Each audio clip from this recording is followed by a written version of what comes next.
Hej med dig. Har du hørt rygter om de her nedlagte gitterbunde?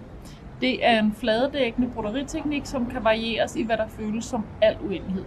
De er rigtig sjove at lave, og man kan opfinde sin helt egen. Om de her, hvis du godt kunne tænke dig at lære, hvordan man gør, og komme rigtig til start, så er du havnet det helt rigtige sted. Kom med indenfor. De er rigtig sjove at lave, og man kan opfinde sin helt egne. Jeg har hørt rygter om de her hvis du godt kunne tænke dig at lære. Det er en flad lære, hvordan man gør. I denne her video, der skal vi brodere nedlagte gitterbunde. Bundene er en fladedækkende broderiteknik, som kan bruges til alle mulige forskellige ting. Og dem vi skal lave i dag, det er ligesom sådan et fundament, som man kan variere i al uendelighed.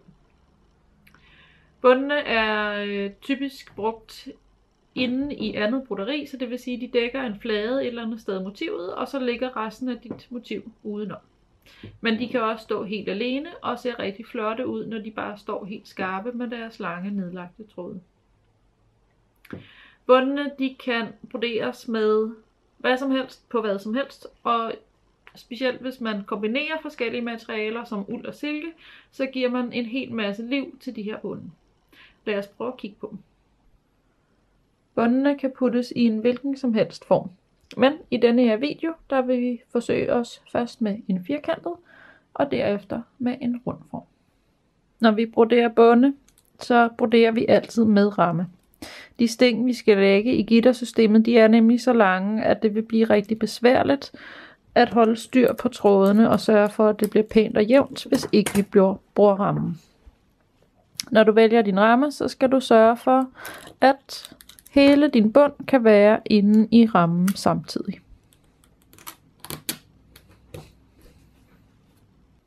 Når jeg broderer bundene, så plejer jeg at undgå knuder på mine ender. Jeg gør i stedet for det, at jeg stikker ned et sted i nærheden af der, hvor jeg gerne vil starte ude ved rammen, så der kun lige står 1 centimeter tilbage på retsiden, og så holder jeg fast på den med tommelfingeren. Så stikker jeg op der, hvor jeg gerne vil starte. Grunden til, at jeg gerne vil have mine ender fri, det kommer vi tilbage til senere i videoen. Gitterbundene består af et vandret og et lodret lag. Det er sådan set lige meget, om du starter med det ene eller det andet. Jeg har bare altid godt kunne lide at starte med det vandrette lag. Når vi skal lægge vores streger, så kan vi selvfølgelig bruge vores ramme til at måle efter, men hvis vi broderer frit, så kan vi bruge tråden selv til at måle efter. Så jeg finder ud af, hvor jeg gerne vil have den, og så stikker jeg ned, så det passer med der, hvor den ligger. Man bestemmer selv, hvor langt man vil have imellem gitterets streger her, men bare sørg for, at det bliver jævnt, medmindre du selvfølgelig går efter sådan et lidt ujævnt udtryk. Man stikker altid ned i den ene side, og så stikker man op i samme side, hopper over,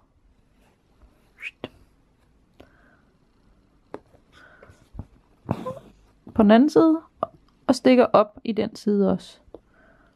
Så det vil sige, at når vi så kigger på bagsiden om lidt, så vil der kun ligge nogle meget små sting herude i kanten, og lange sting på forsiden. Det er en måde at spare på tråden, fordi vi har jo ikke rigtig brug for, at der ligger lange sting på bagsiden. Når jeg er færdig med det vandrette gitter, så går jeg videre til det lodrette gitter. Og som I kan se, så stikker jeg ned i stregerne, jeg har tegnet, men jeg lægger ikke min sting helt ud til stregerne. Det er fordi, at der ligesom er nogle sådan endeben her i gittersystemet, som skal have plads til at fylde. Stregerne, dem bruger jeg senere til at brodere efter, når jeg skal brodere resten af mit motiv, der ligger rundt om. Stingteknikkerne til stregerne, det vil typisk være kædesting, eller splitsting, eller kontursting. De er samtidig med til at gemme enderne. Når du lægger snorene i gitteret, så skal de selvfølgelig ligge spændt ud hen over stoffet, men pas endelig på med ikke at stramme for meget. Fordi hvis de er blevet for stramme, så vil de begynde at trække stoffet sammen til sådan ligesom en buet skål, når vi lægger gitteret ned.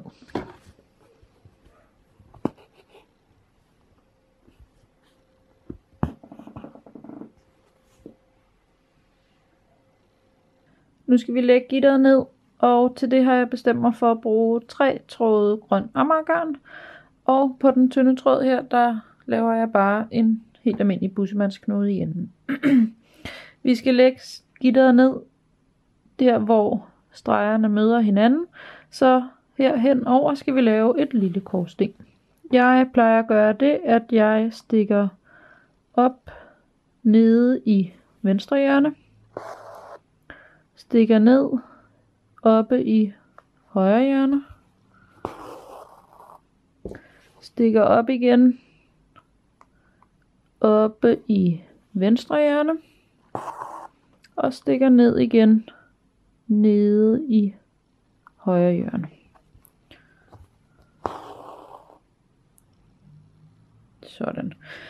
Nu kan jeg godt lide at få mine sting ens, så derfor så fortsætter jeg på samme måde denne her række hen.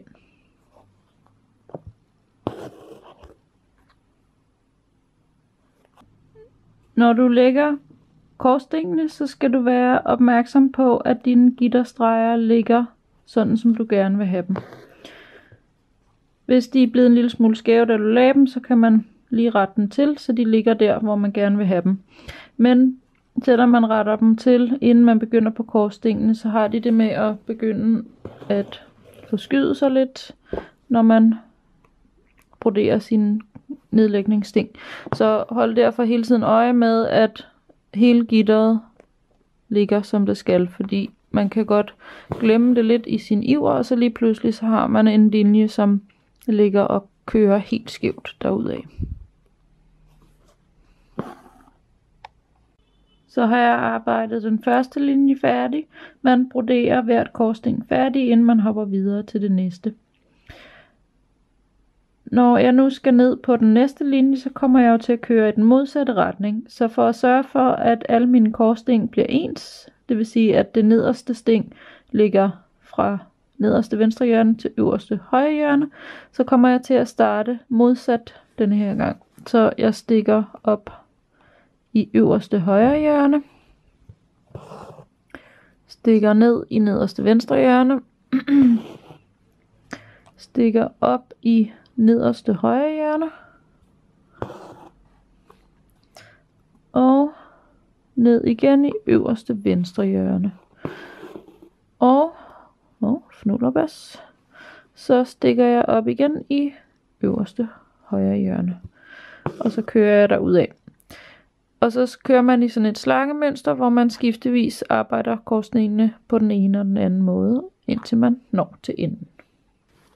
Når vi er nået til vejs ende, så trækker vi om på bagsiden, og hvis du har gjort ligesom mig, så vil det se sådan her ud nu.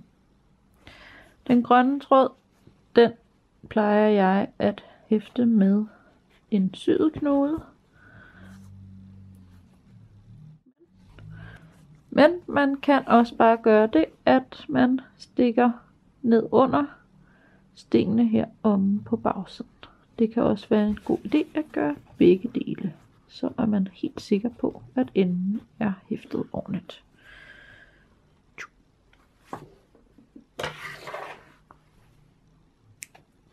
Når vi er nået hertil, så kan vi lade gitterbunden stå som den er, og så gå videre til at lave vores omridsstreg.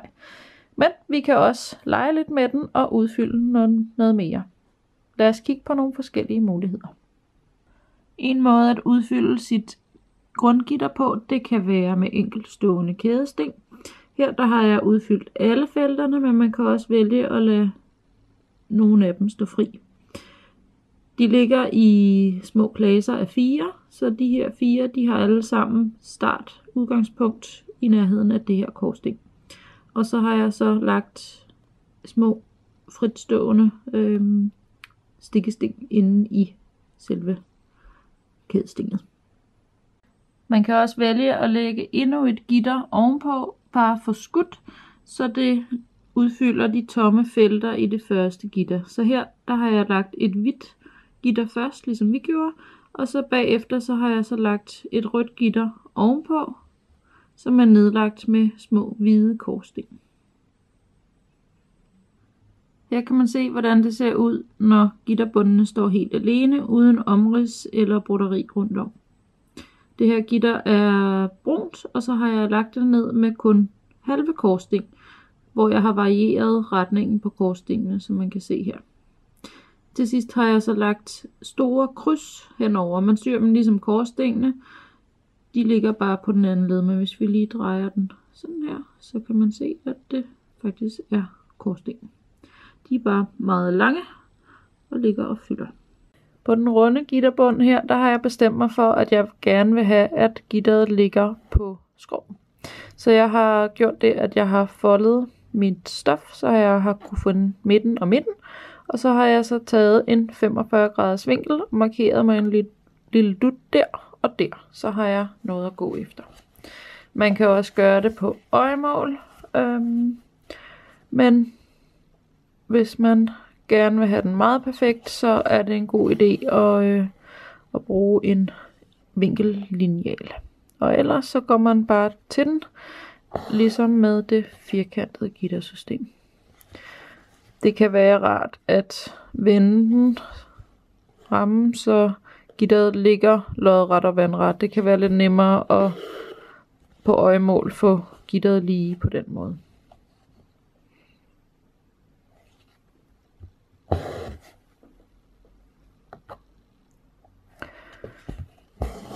Når vi kommer ud i rundingerne her, så kan man have en tendens til at sige, jamen hvis der er en centimeter her, så skal der også være en centimeter her. Men når vi begynder at komme rundt i buerne, så skal man tænke, at det skal være en centimeter herfra og til der, hvor mit sting skal stikkes ned. Så man skal som regel hoppe længere, og jo mere kurvet buerne er, jo længere skal man hoppe langs buen. Vi prøver, til om jeg kan. Så jeg gætter på her, og så kan man altid gøre det, at man lige stikker nålen op og siger, passer det, ser det rigtigt ud? Jeg er måske kommet lidt for langt. Går vi lige lidt bagud.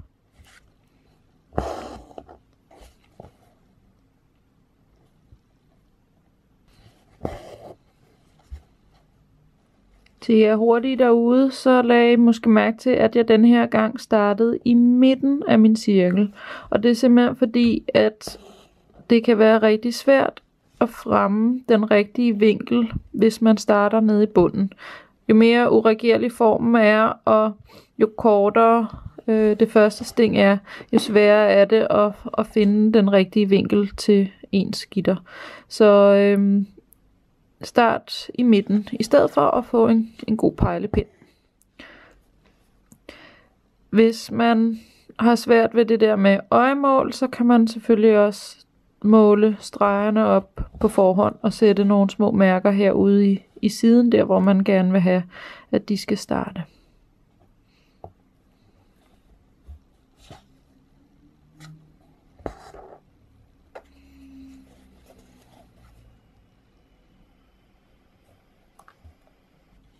Så går vi til den lodrette streg, som nu bliver til den vandrette streg, når jeg vender den om, og så kan man lige trække op og se, om det ser nogenlunde fornuftigt ud. Det gør det, og fordi det her er en perfekt cirkel, så skal jeg selvfølgelig være opmærksom på, at jeg får samme antal tråde i det nye gitter, som jeg har i det første gitter. Når man har arbejdet sig nedad, så hopper man bare op over midten igen og fortsætter den anden vej.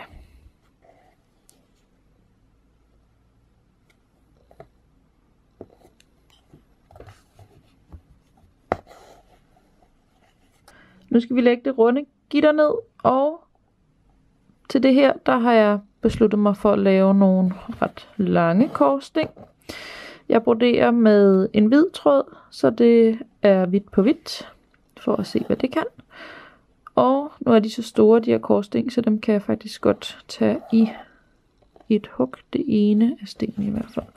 Og så laver jeg dem rigtig lange, så de fylder ud i gitteret, og ligesom bliver til en del af gitterfyldet, i stedet for kun at være med til at nedlægge gitteret og holde det på plads.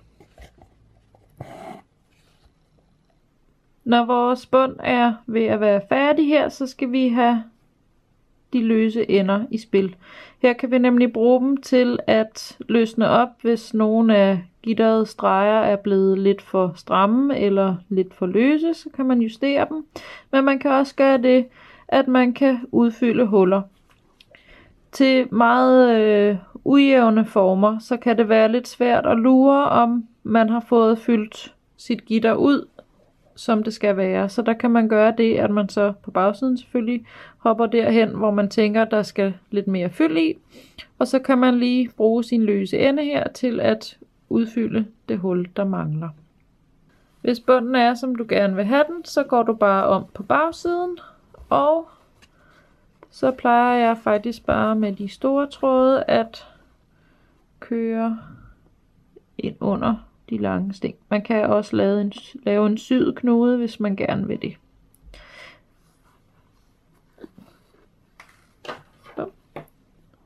Og klip af. Nu ser vores gitterbund sådan her ud.